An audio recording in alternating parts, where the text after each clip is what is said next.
Shut up! The Footy's on Triple M! This is a Triple M Footy news update. This is massive, this story. Got a little exclusive. With Tom Browne. That's right. It's the Triple M Footy news update with Tom Browne. My name is Rudy Etzel. I've got Tommy here in the studio, fresh from Sydney. How's the flight back, mate? Very successful flight back this morning on the 737, Rudy, but it was a very successful night last night at the SCG. Great result for the Swans. 4-0. That puts them in a good position as far as making finals is concerned. I know it's early days. And the Bombers, but for 4 points, obviously the 3 last night, and the one against Hawthorn, they'd be 3-1. So I think they're on the right track. Yeah, pretty positive signs for the Bombers, really. And again, like Sydney, as you know, has been extensively acknowledged, blown everyone away. Pretty decent stuff all around. Sorry, Tommy. I was going to say a couple of news points out of the game, Rudy. Yep. Last night beat you to it.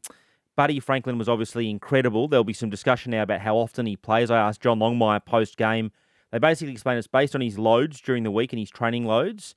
And the view was just to get him started slowly. And now they think he's got a bit of momentum and might start playing. They've got a 9-day break, so you'd expect him to play the next round. And Buddy was pretty bullish on that on the ground afterwards as well. He thinks he's got some momentum up now as far as playing some consecutive games. I think he played 92% of game time last night, which is a really positive sign. I would have thought if they were worried about a soft tissue concern or whatever, it would have been substantially lower than that. So wasn't he incredible in the end? Oh yeah, it was. It couldn't have been anything but Buddy, could it?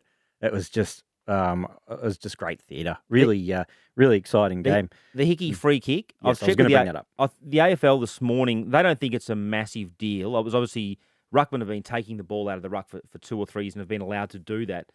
They don't see it, I don't think, as similar to the situation out at Geelong a couple of weeks ago. Yep. They will review that game as a matter of course, and we'll get some guidance on that this afternoon. But I know I asked Rutten about it post-game, and he said, I didn't see it. And I know there's been some commentary about that this morning. I think he meant that he hadn't seen the replay. I think he would have seen the actual incident, the Hickey free kick itself.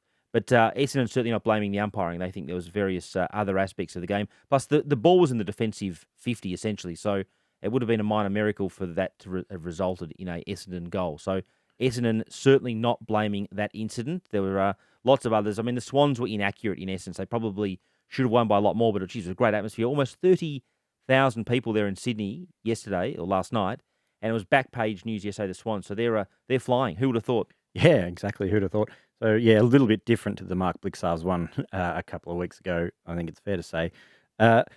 Let's move on from that, though. Collingwood, Darcy Moore, some news there, Tommy? Yeah, Darcy pulled out of an interview that we had scheduled with him yesterday, and he didn't train this morning at the Holden Centre, or the Nike Centre, whatever they call it these days. But I've checked with Collingwood sources, and he's A-OK. It's just based on individual training loads, I'm told. So officially, at least, or through my sources, he's not in doubt for tomorrow. But keep a close eye on that this weekend. But I am told he's fully fit. Yes, indeed. Back to the Essendon side of things. You wanted to chat Zachy Merrett? Yeah, Zach Merrett, he's on fire last night again. He's one of the most high-profile free agents this season, obviously alongside guys like Marcus Bontempelli and Patrick Cripps. What's interesting is that Cripps and Bontempelli have spoken on their future, saying they're waiting to get, for example, the guidance on the salary cap before they make their decision. Merrett hasn't spoken in recent months on his future. He's not doing interviews at the moment on his future. And I wouldn't say he's actively avoiding them, but he's certainly not courting interviews or not approving any interviews. Now, it's not really a worry from Essendon's perspective just yet. The official position from the Merrett camp is that he's enjoying his footy and he's in no rush to make a decision. But I would say that's got some alarm bells written all over it. I think Essendon would obviously like to do a deal, and I wouldn't be at all surprised if there'll be a lot of interest from clubs like Collingwood at the end of the year. So it's a bit of a watch this space at the moment. He's playing good footy. The best thing Essendon can do to keep him is to keep their culture improving and to keep playing games like last night. So it's not necessarily a concern from their perspective yet, but he isn't doing interviews. He isn't talking on this issue about his future, and I think that's a little bit of a concern. Yeah, hopefully they keep trending the way they appear to be trending, and he stays around. I think it'd be good for footy. Dan Hanbury, he's injured himself again. Yeah, second calf setback this year. He's played 13 games now in 2 seasons at the Saints. He's got 2.5 years to go on a contract that's worth up to $750,000 a year. St Kilda knew that he had soft tissue injuries when they put him on this 5-year deal, so there's going to be continued scrutiny around that. I'm assured by very well-placed sources connected with the Saints that he is doing everything he can to get his body right. There's no attitude issue or there's no training issue. My personal view is that his body's shot. That's based on evidence over the last couple of years and evidence at Sydney. I hope I'm wrong, but it's a concern from St Kilda's perspective. It's another 3, 4, 5 weeks with his latest calf setback. That's the second calf this year. And it's interesting in the context of him being on such a big deal, but I'm told he's doing everything right off the field. Yeah, hopefully he gets back on deck for them soon. He was so good in that final last year, wasn't he? He's a great player, and he's wonderful to deal with. I think that it would be, to adopt your phrase before, Rudy, the old dipper phrase, it would be good for footy if he was playing. I love watching Dan Hanbury play, and St Kilda besieged by injury at the moment, but he just can't get his body right. Yeah, just cannot get on the deck. And then finally, you want to go back up to Sydney for this one. Lockie Whitfield at GWS. Yeah, spoke to Lockie Whitfield one-on-one yesterday. He didn't train fully yesterday. It was mooted that he might, but he's getting back into gear, if you like, and working up towards playing, I think, in 3, 4 or 5 weeks. He's had a harrowing ordeal with that bruised liver that produced huge amounts of blood. I'll have that interview on 7 News on Sunday night, but a really interesting situation. That could have killed him. I mean, it's an injury that's usually seen in car crashes. Wow. The liver was bleeding into his chest when he went to the emergency ward. How did it happen? It happened at training, and I've got some vision of behind the goalposts vision of how it happened. So I'll show that on the weekend. But it was in an innocuous incident. Wow, isn't that scary to think that something innocuous can lead to that? Absolutely. I think the gash across his liver was 18 centimetres at one point. That's when he went into hospital. And that's I imagine that's seeping blood. So that's just a scary proposition. But really scary stuff. On the Giants, I spoke to some people up there yesterday. There's obviously a bit of a push on at the moment for cost of living in Sydney and from the Sydney Swans and also the Giants. They haven't formally submitted that to the AFL. Gil McLachlan was up in Sydney this week. He had a lunch on with the Giants on Wednesday and had other engagements in Sydney on Thursday. And I think what they're basically arguing is they want some more money for their assistant coaches because the footy department cap is set at about, 6.2 or 6.3 odd million dollars.